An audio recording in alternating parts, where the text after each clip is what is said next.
जय श्री। तो देखिए अब हम बताओ उस जगह चलते हैं। कौन सी जगह? जैसे आज हम भूरतलगढ़ में और ठाकुर साहब के यहाँ इस गढ़ के अंदर इस पवित्र भूमि पे जैसे आज हमें भागवत कथा सुनने के लिए सारे लोग इकट्ठे हुए, ऐसे ही ये जितने भी दिव्य पुराण शास्त्र जो है इनका जो परम पवित्र जो स्थान है उस स्थान का नाम है नैमिषारण्य क्षेत्र। और माताओं ये नैमिषारण्य क्षेत्र जो है बहुत ही पवित्र भूमि है और इतनी पवित्र भूमि है कि इसमें 88,000 ऋषि भगवान का भजन करते हैं। और माताओं ये 88,000 ऋषि जो है ना इनकी आयु बड़ी लंबी है। इनके जीवन में कितनी बार कितने युग बदल चुके ये कोई नहीं बता सकता। बड़ी लंबी आयु वाले ये संत हैं, बड़ी उम्र वाले संत हैं ये बताओ। और ये जो 88,000 संत हैं इन्हें बोलते हैं सौनकादिक ऋषि। के लिए जब ये बैठे थे तो इनके बीच में एक संत आ जाते हैं जिनकी उम्र है 20 वर्ष और जिनका नाम है सूत जी महाराज। बोलो सूत जी महाराज की। आज माताओं जब ये सूत जी महाराज आए तो ये सारे संत जो है सारे ऋषि खड़े होकर प्रणाम करने लगे और इनका सम्मान करने लगे। तो ये देख करके सूत जी महाराज को आश्चर्य और कहने लगे कि हे ऋषियों मैं तो तुमसे बहुत छोटा संत, तुम तो मेरे से बहुत बड़े, तुम्हारी बहुत लंबी आयु है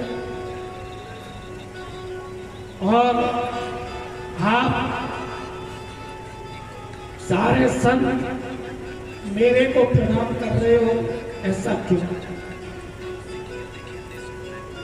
तो सौनका देख रहे 88,000 ऋषि ये है सूत जी महाराज।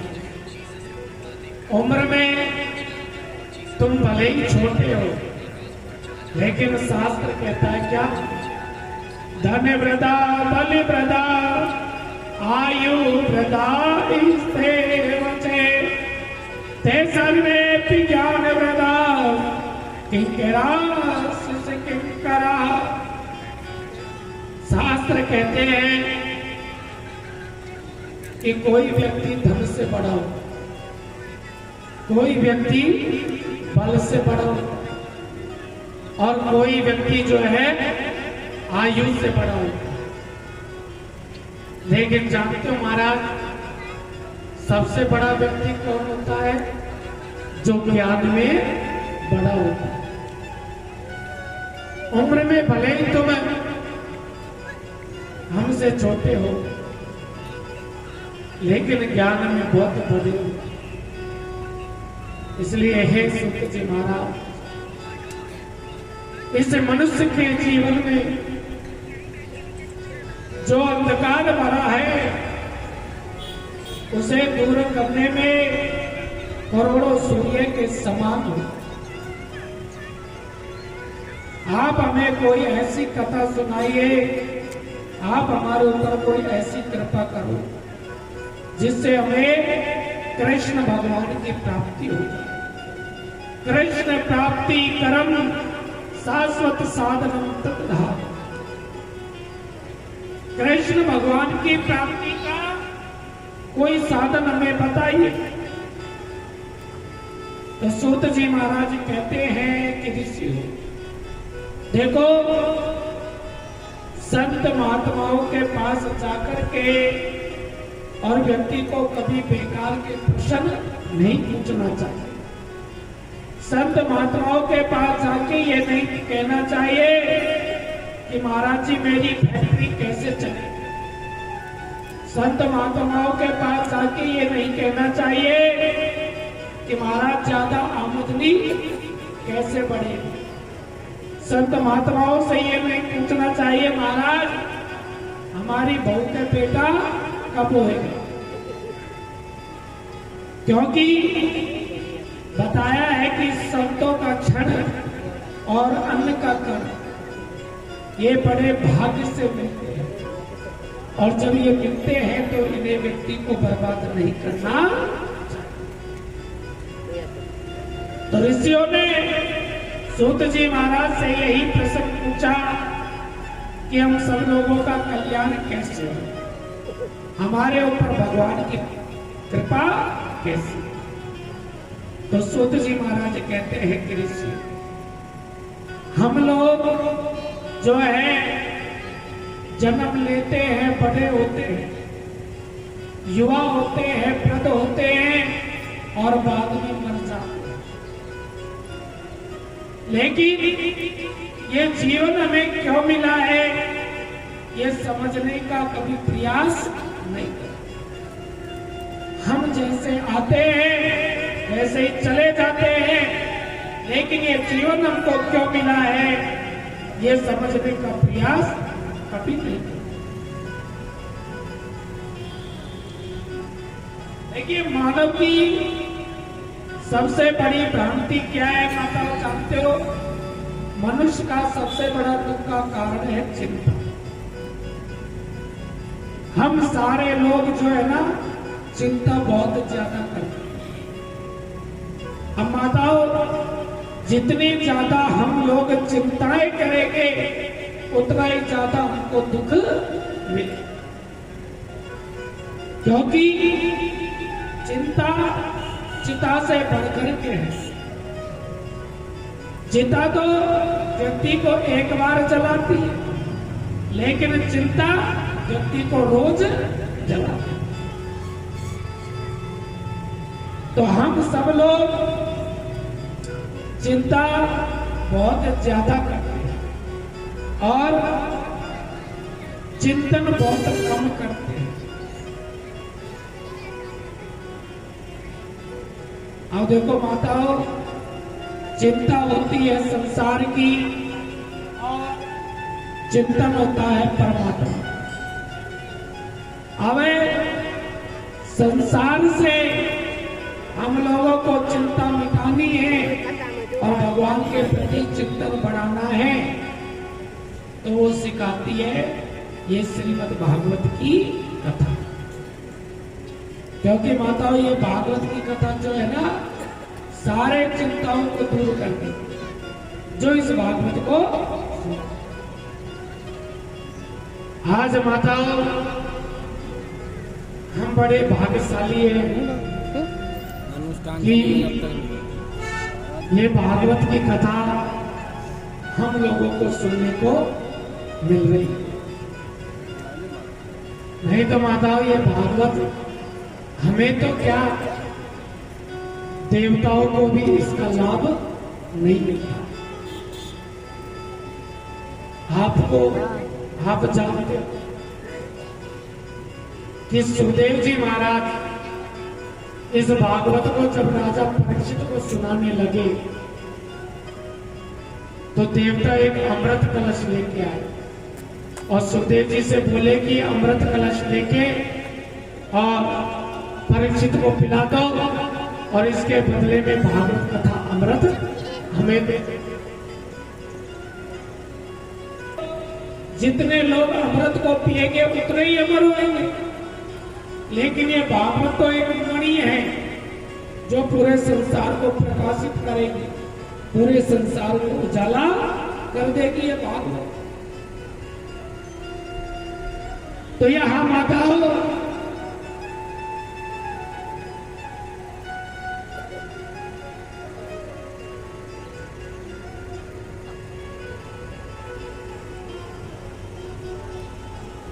सारे देवताओं को अभक्त जान करके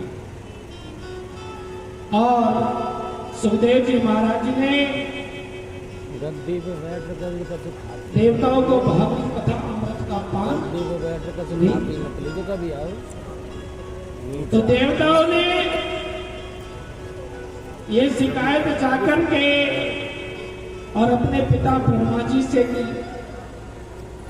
तो ब्रह्मा जी महाराज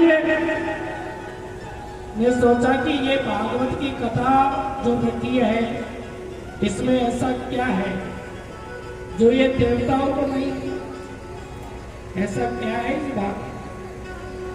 ये अपने ब्रह्मलोक में एक तराजू लटकाया और माताओं तराजू के एक पलड़े में जितने भी पुराण थे, शास्त्र थे, सबको रख दिया और एक पलड़े में इस भागवत को रखा। लेकिन सब साधन रह गए हल्के, पलड़ा झुका नहीं कथा। सारे साधन हल्के पड़ गए लेकिन ये भागवत का पलड़ा नहीं झुका। तो ब्रह्मा जी महाराज को विश्वास हो गया क्या कि ये भागवत जो रखी है ये कोई साधारण किताब नहीं है। ये भागवत जो है ये तो साक्षात भगवान कृष्ण है। ये भागवत जहां हो रही है तो समझ लो उस जगह साक्षात भगवान श्री कृष्ण विराजमान है। और इस भागवत को जो 7 दिन सुनता है, जो इस भागवत की शरण में आता है, उसका जीवन धन्य हो जाता है और बाकी सारी मनोकामनाएं पूरी हो जाती है। प्रेम से बोलो जय श्री देव श्री नारद जी महाराज ने इस भागवत का प्रचार अपने पिता ब्रह्मा जी महाराज से अध्ययन किया। लेकिन नारद जी महाराज ने भागवत कथा सुनने की विधि क्या संत कुमारों से सुना। तो ऋषि कहने लगे कि महाराज हमने तो सुना है कि देव ऋषि नारद जी ऐसे संत हैं जो एक जगह बैठते हैं और संत कुमार ऐसे संत हैं जो कहीं दूसरी जगह जाते हैं। तो नारद जी महाराज जी ने ये भागवत कैसे सुनी। तो यहाँ सूत जी महाराज कहते हैं कि ऋषियों एक बार की बात है कि देव ऋषि नारद जी महाराज बड़ी तेज गति से बद्री धाम की ओर जा रहे, उत्तराखंड बद्री धाम की ओर जा रहे थे। तो बद्री धाम में चारों भाई संत कुमारों ने देव ऋषि नारद जी को देखा और नारद जी महाराज को देख करके और कहने लगे कि हे देव ऋषि नारद जी, तुम इतने जल्दी जल्दी में कहां जा रहे हो। हमने तो सुना है कि कोई भक्त कितना भी उदास हो, कितना भी रोता हो, लेकिन आप जैसे संत के दर्शन कर ले तो मुस्कुराने लग जाता है। लेकिन आज आपके जैसा संत उदास है, दुखी है, क्या बात है। तो नारद जी संतों के चरणों में गिर पड़े और संतों के चरणों में गिर करके कहने लगे कि हे संत कुमार जी, मैं क्या बताऊं, पृथ्वी को श्रेष्ठ समझ के आया। पुष्कर, प्रिया, सेतु बंद, रामेश्वर, हरिक्षेत्र, कुरुक्षेत्र सब जगह मैं घूमा, लेकिन कहीं भी मेरे मन को शांति नहीं।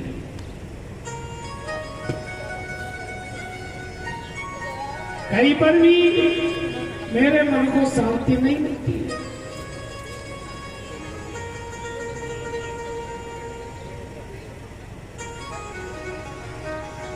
कलिना धर्म मित्रेण धरे बाधिता दु।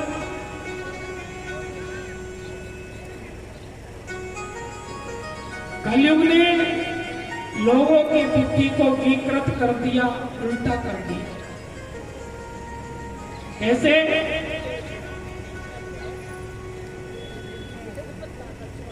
कि कोई भी लोग सत्य नहीं बोलते,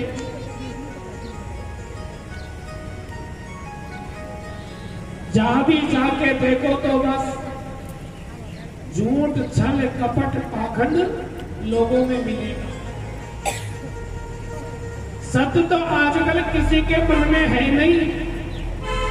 और अगर माताओं को एक बार सत्य बोल देता है तो वो अपने आप को सत्यवादी राजा हरिश्चंद्र समझता है। और झूठ दिन में 50 बार बोलता है तो ये कभी नहीं कहता कि ये झूठ मैंने बोला। धर्म का काम अगर व्यक्ति कोई एक कर देगा तो बार बार उसका ढिंढोरा पीटेगा कि देखो ये धर्म का कार्य मैंने किया, ये धर्म कार्य मैंने। और अगर ले लो कोई पाप कर्म हो जाए तो वो कहता है कि मैंने नहीं किया, ये तो भगवान की इच्छा से हुआ।